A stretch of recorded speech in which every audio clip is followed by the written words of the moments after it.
vamos entender o conceito e a diferença entre eficiência e eficácia, produção e produtividade e cadeia de valor. Vem comigo, minha gente. Vamos entender e, cada vez mais, mudar nossa cultura.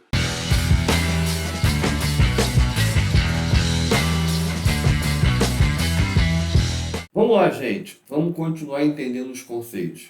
E para a felicidade de muitos, inclusive do nosso editor, do Leandro, esse vídeo é curtinho porque a gente vai para conceitos mais do dia a dia ali, coisas mais simples. Mas para não tomar bronca, não esqueçam de se inscrever, curtir, compartilhar e nos seguir nas redes sociais.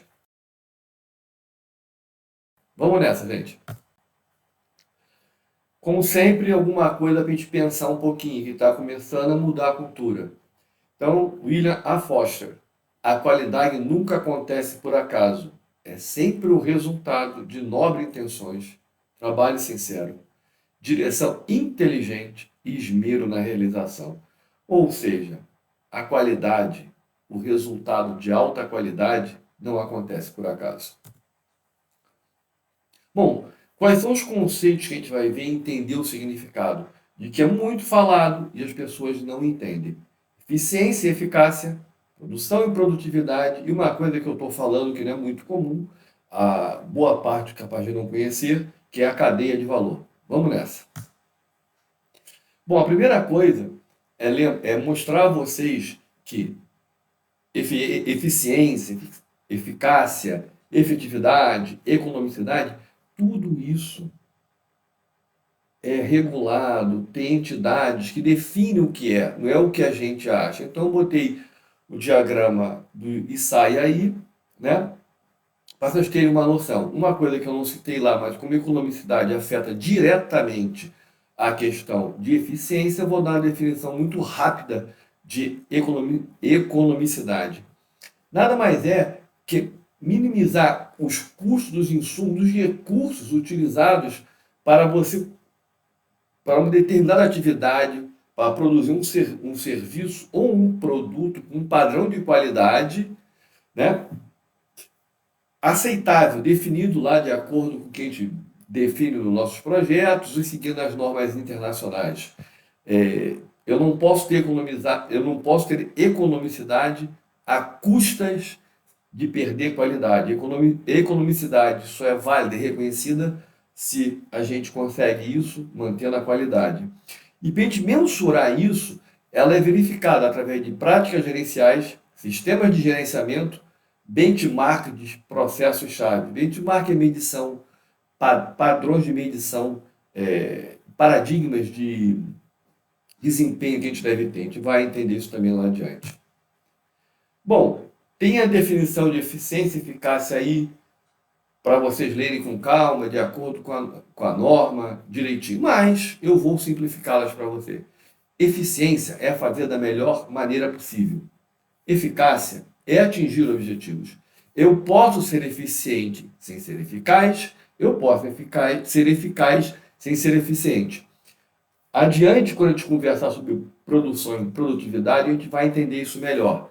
Mas vou dar um exemplo aqui. Um time de futebol. Imagina que um time de futebol pressiona o outro o jogo inteiro, perde 30 chances de gol, bola bate na trave, o goleiro pega tudo, perde 5 pênaltis, e no final do jogo, o outro time dá um chute a gol e faz o gol e ganha o jogo. Bom, o time que pressionou, que fez tudo certo, ele foi eficiente, mas não foi eficaz.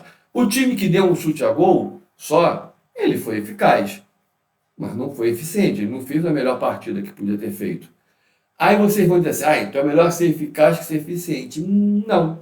Porque esse time que foi eficaz, provavelmente, ao longo do tempo, por ele não ter consistência, ele não vai ser campeão. Ele ganhar essa partida foi um acidente de percurso. Agora, o time que é eficiente, se ele conseguir ser eficaz também, e a eficiência vai levar à eficácia, ele sim, ele vai brigar pelo título. Ele vai. Por quê? Ele faz da melhor maneira possível. Quando você faz da melhor maneira possível, normalmente você atinge seus objetivos. Aí que tem a efetividade, que na verdade para o nosso contexto, mais uma vez simplificando, a definição correta está aí certinha, conforme manda a norma, mas efetividade é ser eficiente e eficaz, fazendo da melhor maneira possível, atingindo os objetivos. E para isso a gente tem toda uma técnica de como medir isso, se isso realmente está acontecendo e comparar com as previsões. Essa é uma outra coisa que a gente vai tratar no próximo vídeo, chamado previsibilidade. Não viver num trem fantasma, em que cada curva é um susto, que é como a maioria das empresas da área de gestão automotiva vivem, né? Elas não têm a previsibilidade dos vários pontos da cadeia de valor. Então, na verdade, o que a efetividade está dizendo é eu tentar, eu procurar controlar essa efetividade, vendo o que eu estimei está acontecendo, se não está acontecendo por quê, se eu não tivesse feito aquilo, qual seria o impacto, tem como a gente observar isso, ok? Produção e produtividade. Por incrível que pareça, às vezes você pode aumentar a produção e diminuir a produtividade. O que é produção? O que é produtividade? Produtividade é fazer mais com o que eu tenho, ou seja, eu não colocar mais recurso humano, financeiro, tecnológico ou de tempo. Sim, eu consigo aumentar o tempo na minha cadeia produtiva. Mas como assim, Paulo? Simples, eu posso, por exemplo, fazer hora extra, eu posso trabalhar em 3 turnos, manhã, tarde e noite, eu estou inserindo mais tempo na minha cadeia produtiva, estou trabalhando durante mais tempo. Então, a produtividade, eu fazer mais do que eu já tenho. Vocês lembram que eu tenho falado? Onde nós estamos, começar de onde nós estamos, lá nos pilares, e fazer mais com o que já temos, ou com pouquíssimo investimento, que é o Kaizen. Já a produção é aumentar a produção, não é necessariamente aumentar a produtividade, posso até derrubar a produtividade. Imagine que eu tenho uma oficina que está desorganizada, não segue o 5S, não faz o GDOCA, não sabe o que é just in time, o seu lead time está imenso, e eu tenho 3 mecânicos, 3 elevadores, e coloco um quarto. Eu vou produzir mais? Sim, eu tenho mais uma pessoa, mais um elevador. Porém, toda a minha ineficiência, a minha ineficácia, todos os meus desperdícios foram reproduzidos em mais um posto de trabalho. Então, eu tenho um aumento de produção e não de produtividade. E pode até causar impactos maiores. Por exemplo, como eu tenho mais um cara trabalhando sem controle de processos, sem garantir qualidade, eu posso ter mais veículos voltando, mais clientes reclamando, eu posso ter mais reclamações, na verdade eu posso ter perda. Então, no olhar assim, raso, tosco, eu vou olhar, a minha produção aumentou, o meu faturamento aumentou. Mas quando olhar o resultado, não somente sobre o aspecto financeiro, mas sobre todos os aspectos que envolvem a atividade, eu vou ver que eu perdi, na verdade. Então, por isso que eu falei, é muito comum dizer, vou aumentar o faturamento. Não, tem que melhorar o resultado nas suas várias dimensões. E para isso tem que ter os processos, tem a questão de eficiência, eficácia, enfim, a gente vai ver tudo isso. Mas produção é simplesmente aumentar a quantidade de um bem ou um produto que está sendo feito, mas colocando mais recursos na cadeia de valor. Produtividade está muito ligado a diminuir, reduzir desperdícios. Então, é fazer mais com o que eu tenho. E a cadeia de valor? Temos várias cadeias de valor. Eu coloquei a cadeia de valor bem básica para vocês entenderem e um exemplo aí que vocês podem ler. Mas a cadeia de valor que a gente trabalha basicamente nesse primeiro momento, a gente olha aspectos de legislação, métodos, metodologia, procedimentos, recursos humanos, materiais e, por fim, sistemas aplicativos. Por que legislação? Todos nós vivemos embaixo do arcabouço legal. No caso da oficina mecânica, você tem funcionários, está sujeito, normalmente, né, à legislação trabalhista, ou se tem com os fornecedores, com os parceiros, o Código Civil, os contratos assinados. Você também tem, ainda aqui, normas da ABNT. Sim, existem 17 normas base que regulam todo o trabalho das oficinas, né? Da parte automotiva. Se eu não me engano, são 17 normas da ABNT. A ABNT é a Associação Brasileira de Normas Técnicas. E embaixo delas, isso subdivide outras normas. Eu também estou sujeito, quando me relaciono com o consumidor, ao Código de Defesa do Consumidor. E por aí afora vai. Então, quando eu construo isso, nossa plataforma te dá suporte e cuida dessa parte. Vou dar exemplo de causos de oficinas que não são muito falados. Vou dar um exemplo real. Tem um amigo nosso aqui, em que ele estava consertando um Vectra. Ele fez, se não me engano, freio, suspensão, não tenho certeza, não me lembro aqui exatamente o que ele fez. Mas esse carro tinha um som, aqueles sons colocados, ele saiu para testar o carro, um fio soltou, encostou no peito de aço, curto, o carro pegou fogo. O dono falou, mas eu não mexi na parte elétrica, eu mexi no freio da suspensão. Não importa. Você entrou na cadeia de produção pelo Código de Defesa do Consumidor, o carro estava contigo, a responsabilidade é sua.